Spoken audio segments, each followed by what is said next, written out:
Cá estamos novamente com a doutora Ionara da Silva Neia, psicóloga, certo? Que está participando aqui com a gente agora da programação do Correio do Lago. E hoje nós vamos conversar um pouquinho, vamos falar um pouquinho sobre alcoolismo. Não é mesmo, doutora Ionara? Hoje nós vamos falar sobre alcoolismo e porque é um assunto que também é muito importante, de que a gente vai ver que o alcoolismo ele está acontecendo não só em homens, como se falava antigamente, né? Mas também muito em mulheres e jovens. E o alcoolismo ele acaba atrapalhando muito a vida tanto da família como da pessoa. Ela tem perdas muito significativas, porque a gente diz assim, que nós temos 3 níveis dentro do álcool. Tá?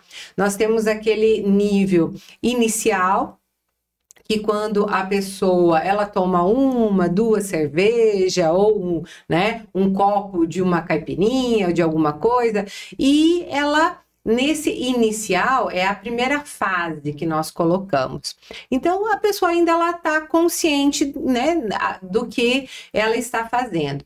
Na segunda fase, quando a gente bebe, nós vamos perder a noção a gente começa a rir mais, a gente começa a falar mais, e aí nós perdemos essa noção social mesmo. Nós começamos a ficar mais inconvenientes e às vezes a gente faz muitas coisas que depois a gente acaba se arrependendo, porque fica mais solto, né? E na terceira fase, que é quando nós bebemos, é a fase onde a pessoa ela pode entrar em coma, que é aquela fase aonde a pessoa, todo mundo já deve ter conhecido alguém que aí começou a falar, repetir a mesma coisa, né? Ficar falando 1000 vezes, né? Falando em cima da outra pessoa, meio cuspindo quase na outra pessoa, e aí acaba trançando as pernas, é aquela pessoa que se torna muito inconveniente e que muitas vezes aí chega ao ponto de vomitar, de passar mal, né? E pode chegar, inclusive, a questão de coma alcoólica.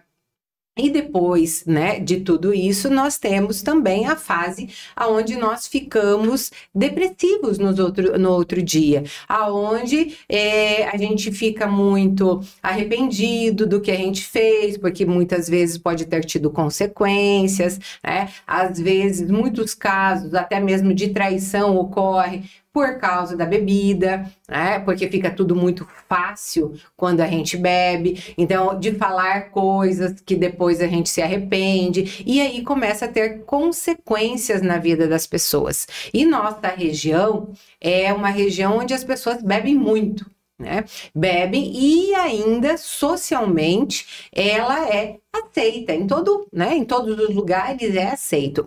Essa semana, inclusive, saiu uma pesquisa nova que mostra que o álcool, ele é, né, um dos causadores do câncer também. Hoje ele está se equivalendo ao cigarro, coisa que antes não se falava somente do cigarro, e não se falava do álcool. E o álcool é um dos fatores de câncer que está tão grande em todo o mundo, porque o álcool é algo que traz muitos prejuízos à pessoa. É aquela coisa, né, doutora? A pessoa bebe, fica rico, bonito, corajoso e assim vai, e as coisas vão acontecendo. E às vezes vão até mais longe, né? Não é só uma traição, não é só xingar alguém, falar uma bobagem, tem um acidente de trânsito. Isso, matar alguém, né? Porque fica tudo muito fácil, né? A pessoa chamou o outro de filho de alguma coisa, ah não, a minha mãe não, e você tá armado e já tá feita a besteira, né? Ou pega uma faca, pega alguma coisa, né? E assim vai. De fato, ele pode trazer consequências graves e às vezes que não tem volta mais, né? Doutora, me diga uma coisa, algo assim que as pessoas falam sobre o alcoolismo, né? Ah, fulano, quando bebe, fala isso, faz aquilo, tal, mas o que se faz bêbado é o que gostaria de ter feito ou o que faria, são também, só faltava um pouquinho de coragem. Será que é mais ou menos isso ou realmente a bebida, ela instiga mais coisas, ela faz com que você faça algo que de forma alguma faria em outro momento? Não. Quando a pessoa ela tá nessa fase, porque como ela altera o nosso cérebro, né? O álcool, ele realmente vai alterar. E uma das consequências que ela causa é mudança de comportamento. Por isso que muitas pessoas falam assim, mas aquela pessoa, ela é uma pessoa tão boa, doce, né? Até aí. Isso, né? É uma pessoa amável, doce, tudo, mas quando bebe fica agressivo, né? Bate, quebra as coisas, tudo, porque tem a mudança de comportamento. Então a pessoa realmente ela muda e não significa que ela faria se ela tivesse sóbria. Não, né? O alcoolismo, ele vai trazer muitas consequências, porque ela realmente ela perde essa inibição, ela perde a capacidade de perceber que aquilo é inconveniente ou que aquilo não é bom, não consegue pensar nas consequências que aquilo vai trazer para a vida dela, e às vezes daí depois vem o arrependimento, né? E o alcoolismo, a gente precisa entender, que nem eu coloco assim, bastante para os meus pacientes, que é como se fosse uma vela, que a gente acendeu essa vela, tá? Quando nós começamos a beber lá, né? Quando a gente iniciou a beber, mesmo socialmente. Então, nós acendemos essa vela, ela tá usando, e nós vamos tomando, e essa vela, ela vai descendo, que é a dependência que a gente vai desenvolvendo. Quando nós paramos de beber, nós apagamos a vela, mas quando nós voltamos, ela não volta para o estado inicial que ela estava antes. Ela parou ali, e quando você volta, é na mesma quantidade. Por isso que às vezes tem pessoas que ficam assim, anos sem beber, né? Então assim, acontece algo, né? Teve um prejuízo muito grande em alguma coisa, então parei de beber. Parei 1 ano, 2 anos e depois eu volto, ou alguns meses e eu volto. E aí quando volta com tudo, né? Volta na mesma, porque daí toma uma ou outra vez, consegue ter o controle e depois não tem mais esse controle, né? Como também tem pessoas assim que as pessoas acham assim, então alcoolista é aquela pessoa que bebe todos os dias e que exagera muito, né? Antigamente se achava que só assim era o alcoolismo. Hoje nós sabemos que se eu consigo, vamos dizer assim, eu não bebo durante a semana, mas todo final de semana eu bebo e bebo bastante. E quando eu inicio, às vezes fico até um mês sem, mas quando eu inicio, o dia que eu bebo muito, eu exagero, tá? Aí já é considerado como sendo um alcoolismo. Então, não é só aquelas pessoas que estão caindo lá na rua, tá? Aquelas pessoas que exageram sempre, que tem, ou pode ser contínuo, ou pode ficar tempo sem, que é a compulsão. Quando bebe bastante, são pessoas compulsivas, e aí ela não consegue ter o controle. E o alcoolismo também, outro dado que é importante, se nós temos na família pessoas com alcoolismo, nós temos uma propensão maior, né, a ter também desenvolver essa doença. E se nós temos o hábito, aí se torna muito mais fácil de a gente começar a desenvolver o alcoolismo, e depois que nós temos, não tem como voltar atrás. Uma vez que você desenvolveu o alcoolismo, você vai ser alcoolista sempre, mesmo que você estiver em abstinência, tá? Eu estou sem beber faz 10 anos, né? Mas eu continuo sendo alcoolista. Eu continuo tendo, né, dificuldade em relação ao álcool, só que eu estou em abstinência. Essa que eu só apaguei a vela, mas ela continua ali onde parou. Por isso que eu preciso cuidar a minha vida inteira em relação ao alcoolismo. Doutora, e aquelas pessoas que bebem pouco, elas não perdem o controle, mas elas têm que tomar uma cervejinha todo fim da tarde. Ou ela tem que tomar um copo de vinho de meio-dia, uma cervejinha à tarde. E essa pessoa, ela é considerada alcoolista?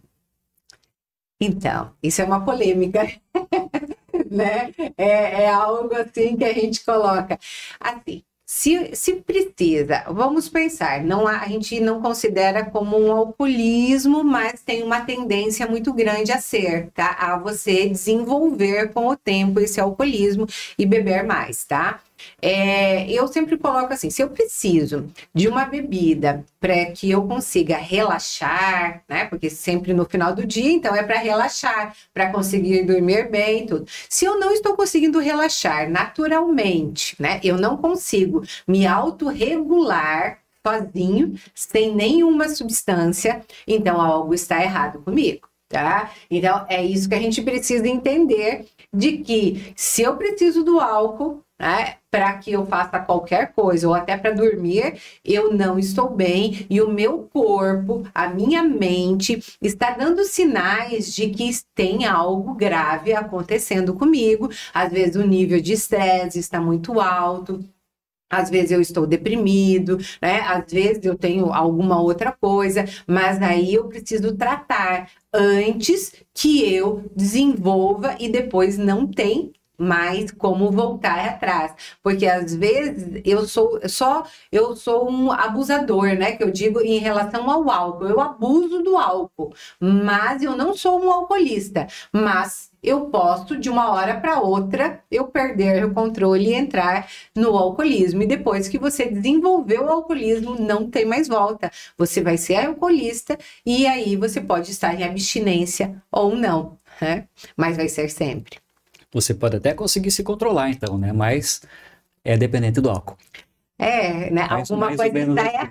Alguma coisa está errada na sua vida, tá? E aí a gente acaba vendo muito de que o álcool é usado para tudo. Eu estou triste, eu bebo. Se estou feliz, eu bebo. Para relaxar, eu bebo, né? Em todas vamos dizer assim, as coisas sociais, né?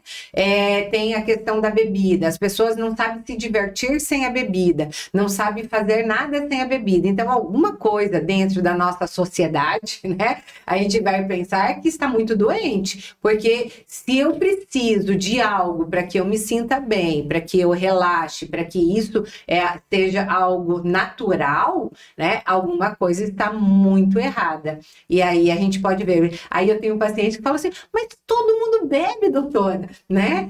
Assim, não sou só eu, né? Agora que eu tô com problema, né? Porque eu tô exagerando, mas antes... Mas vai passar. Vai passar, é só uma fase. E todos os meus amigos bebem muito mais do que eu. Eu falei, ué, mas então seus amigos também são alcoólatras, né? Então, assim, não é porque os seus amigos bebem tanto quanto você, ou mais do que você, de que eles não têm uma doença. A diferença é que você se trata e às vezes o outro não. É só essa a diferença, né? E o outro tem as consequências na vida dele. Agora, se você já tem na sua vida, então busque ajuda, porque tem como controlar. Existe o AA, Alcoólicos Anônimos, que no município também tem, né? Tem a terapia individual, que ajuda bastante, e é a questão de não tomar o primeiro gole, né? É sempre assim, como que você vai tratar o alcoolismo? É não tomar o primeiro gole. Depois do primeiro gole, você não tem mais o controle. Não tendo o controle, aí foi, né? Você é alcoolista. Tim Maia já dizia, né? Não sei se a doutora ouviu essa frase dele, é bastante famosa, né? Enfim, ele dizia ou disse em algum momento que ele não era viciado em maconha, nunca foi. Que ele fuma 25 anos e nunca se viciou. O que você acha disso? Isso, a maioria dos dependentes químicos, tá? Tanto do álcool, né? Do cigarro, né? Ou de qualquer né? Outro vício, né? Da cocaína, da maconha, de qualquer outro, eles sempre vão falar, né? Se você vai numa clínica de dependência química... Não tem ninguém viciado. Né? Não tem ninguém. Né? A família é um problema, é algo que aconteceu e que ali é um momento que está passando, que vai ter controle, que controla quando quer, quando quiser, mas não é assim que funciona, né? É só ver, vamos colocar aqui socialmente, então, que é mais aceito como vício, né? A questão do cigarro mesmo, né? As pessoas, elas não conseguem parar. E olha o quanto é difícil. O álcool é tão difícil como o cigarro. Só que o cigarro ainda, as pessoas têm um preconceito maior. Então, socialmente, acaba sendo assim, feio, as pessoas não gostam, você não pode ir em determinados lugares. Antigamente se fumava, eu tinha professor que fumava em sala de aula, dentro de sala de aula se fumava, né? Então, hoje não se fuma, né? Não se fuma nas lojas, não se fuma na escola, restaurantes, tudo. Só que a bebida, né, nos lugares tem, nos restaurantes tem, em todos os lugares tem como algo dentro do normal, né? E, assim, já está mudando. Hoje, se você vai num restaurante, hoje nos restaurantes já tem bebidas, cerveja sem álcool. Então, assim, já é uma grande coisa. Antigamente, você ia em algum lugar, você pedia, não tinha em lugar nenhum. Hoje já tem. Então, isso já é uma melhora, né? Eu acho que já está evoluindo. E a partir dessa nova pesquisa, que colocou que o álcool também é um dos fatores, tá? Que causa o câncer igual o cigarro, então eu acho que vai ter muitas coisas que vão mudar dentro da sociedade, como na época do cigarro também, como foi evoluindo e foi mudando muitas coisas. Acredito que para o álcool também, tomara, né? Verdade, doutora. Isso é uma coisa que a gente vem percebendo, né? Essa questão de que o cigarro tá ficando feio, né? Ficou feio. Né? Nós vemos que os jovens, apesar que tem aquela questão de narguilha ainda, do cigarro eletrônico e tal, mas eu vejo que cada vez menos. E a bebida também. Me parece assim que os adolescentes hoje, né? Eles não bebem como era uma vez. Quando eu digo adolescente de 16, 17, Sim. 18 anos, né? Que bebiam, bebem ainda hoje, mas cada vez menos. Né?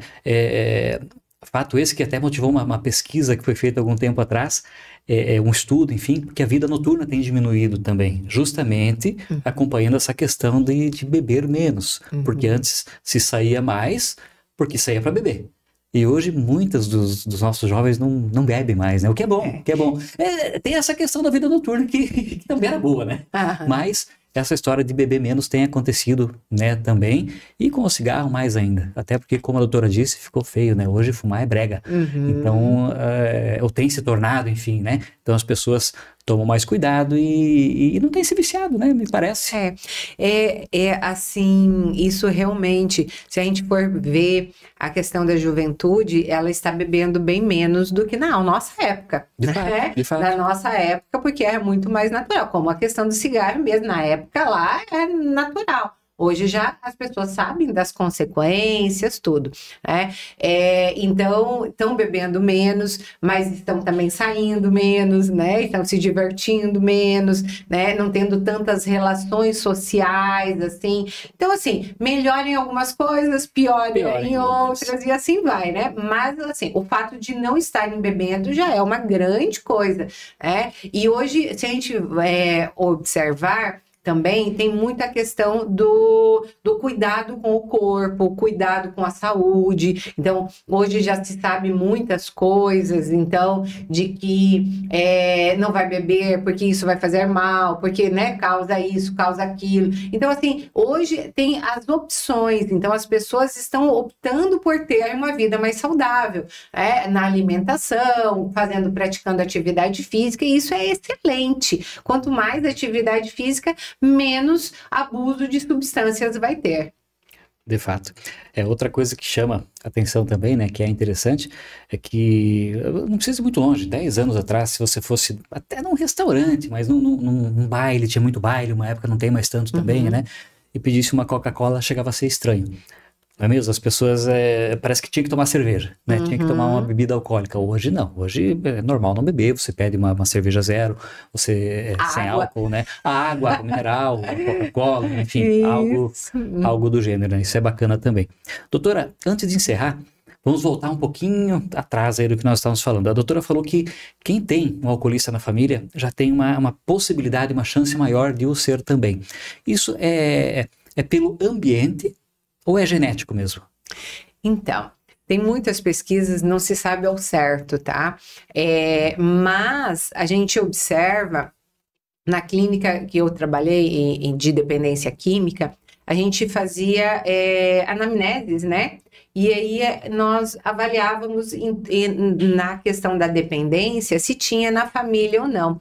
Normalmente, tá? Tem na família, ou pula uma geração, tá?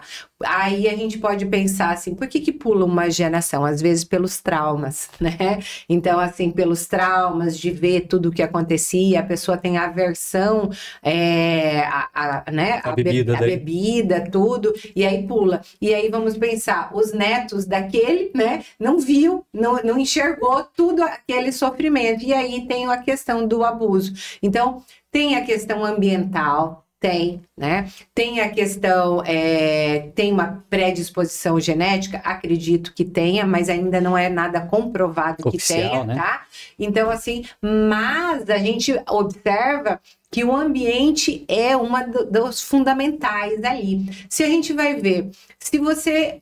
Vamos colocar, né? Se você tem criança numa festa, tá? Os pais estão bebendo, né? Ali bebe sempre. E a bebida é algo natural e tudo. E aí, né, pede para a criança encher o copo, tá? Pede para a criança ir pegar tal coisa e ver a bebida. Então, assim, a criança, ela vai visualizando como sendo algo natural a bebida, né? Então, é algo de que beber traz alegria, em ambientes de festa, tudo. E aí vai achando que isso tudo é algo normal. E não é, né? Quando na família não tem a questão da bebida, e o que a criança ela vai vendo? Ela vai vendo que as pessoas elas vão numa festa, elas vão nas coisas, conversam, se divertem e não tem a bebida. Então vai ter acaba tendo uma possibilidade de ter uma vida mais saudável, porque o ambiente não leva a bebida. Então vai estar com 15, 16, 17 anos ali assim, e não é algo natural, então não é oferecido bebida. Antigamente se oferecia bebida, né, para criança, para tomar o restinho da bebida. Eu tenho muitos pacientes que mais velhos e que o que eles colocavam? Que eles começavam a beber muito cedo, quando sobrava, né, o restinho da bebida no copo ali, que daí da caipira, o açúcar da caipira, e eles tomavam, né, ou a fruta, ou ali que estava na caipira, e tem muito teor alcoólico, né? Aliás, isso está concentrado ali, né? Aquela fruta que está lá dentro, ela está carregada. Está carregada. E aí, ou mesmo se dava... se colocava na chupeta da criança, né, para ela ficar mais calma também. Então hoje já não se faz mais isso, graças a Deus. Você aprendeu, tá? De que não se faz mais isso, ou mesmo banho com pinga, né, na banheira da criança para ela relaxar. Imagina, vai na corrente sanguínea da criança, né? Então, claro, assim, é lógico relaxar. Então, assim, mas são muitas coisas que se faziam e que hoje não faz. E aí você já pensou, se já usava, né? Se tinha esse hábito desde muito pequeno a usar, aí na vida adulta se torna muito mais fácil, natural, ter a possibilidade de se tornar dependente. A pessoa já está inserida naquilo, né? É algo tudo natural, então é muito natural beber. Tomar uma pinga, né? Tomar uma caipira, né? De manhã, e assim vai, né? E aí no horário do almoço tomar um vinho, né? Tomar isso, tomar aquilo. Então assim, é natural, é só um copo. Mas se começa com um copo, né? Meia taça, depois é uma taça, depois é uma jarra, né? E aí vai se tomando e aí vai desenvolvendo a doença. Por quê? Eu posso hoje ficar num copo, mas amanhã eu posso ter um problema emocional, alguma perda, alguma coisa, e aí eu começo a tomar 2, 3, né? E porque eu estou triste por causa de algum problema, alguma coisa, e quando eu vejo, né? Eu tomo um uísque à noite, né? Aí eu tomo uma garrafa de uísque e tudo, e aí se torna algo natural, e aí a dependência se instalou. Certo. Doutora, quando a pessoa chega num patamar assim que ela não se controla mais, que é todo dia, e que está fazendo fiasco, e que está pondo os outros em risco, ela mesma em risco e tal, a solução é uma clínica, né? Acaba indo para uma clínica e vejo que não tem muito o que fazer diferente disso. Mas e quando a pessoa, a família principalmente, ela vê que fulano está indo para esse lado, né? Ele está se viciando, ele vai se tornar um alcoolista, ou ele já é um alcoolista, mas ainda não está incomodando, né? Não está tendo muito problema. Uma consulta, um tratamento com um psicólogo ou com um psiquiatra, tal, né? Sem necessidade de internação, é possível? É É sim, eu tenho pacientes, né, que inclusive, assim, já estavam para se separar por causa do álcool, de tudo, e só com tratamento psicológico, né, e, lógico, a pessoa querer parar, né, para ela se propor e entender que é uma doença, ela só com tratamento psicológico, sem uso de medicação, sem nada, consegue. Tem pessoas que só com o AA, às vezes, tá, consegue muito bem, porque aí no AA tem todo um amparo, tem o padrinho do AA, né, que ajuda, então é muito bom o AA. E aí, só com isso já ajuda. Às vezes precisa do uso da medicação, porque tem medicações que ajudam a controlar a vontade de beber, e aí ajuda a controlar o impulso, né? Quando você dá aquela fissura de vontade de beber, consegue controlar. Então, pode sim, né? Mas casos mais graves de alcoolismo, aí é com internamento, né? Com internamento, e assim, o que a gente vê, o que se sabe é que mulheres, o tratamento, ele é muito mais difícil do que no homem. O homem consegue parar, tá? Controlar o alcoolismo ali, estacionar, ficar em abstinência, é muito mais fácil do que a mulher. A mulher, quando ela desenvolve o alcoolismo, é muito mais grave e é muito mais rápido, porque falta uma substância ali no fígado da mulher, né? E que a dependência é muito mais rápida do que no homem. Então, é muito mais perigoso para a mulher do que para o homem. Tá certo. Então, pessoal, observem, certo? E quando necessário, procurem um psicólogo, procurem um psiquiatra, se for o caso, né? Não tem que ter vergonha, não tem que estar achando isso estranho, né? Já falamos isso em outro quadro, em outro programa, né, doutora? Mas essa coisa de que quem vai em psiquiatra é maluco, quem vai em psicólogo, isso aí não existe. Não, nunca existiu, mas havia um preconceito uma vez. Hoje não. Hoje tem que procurar porque funciona, ajuda, certo? E pode salvar muita coisa, e tanto a vida do casal, da família, quanto a vida financeira, né? Porque Acaba a coisa tudo. degringola mesmo, né? Vai tudo junto, não é mesmo, doutora? Doutora, muito obrigado pela presença da doutora hoje, mais uma vez aqui no nosso programa, né? No Correio do Lago. Obrigada. E vamos conversar mais vezes sobre outros assuntos que são do interesse aí da coletividade e da comunidade, tá bom? Isso. Até semana que vem.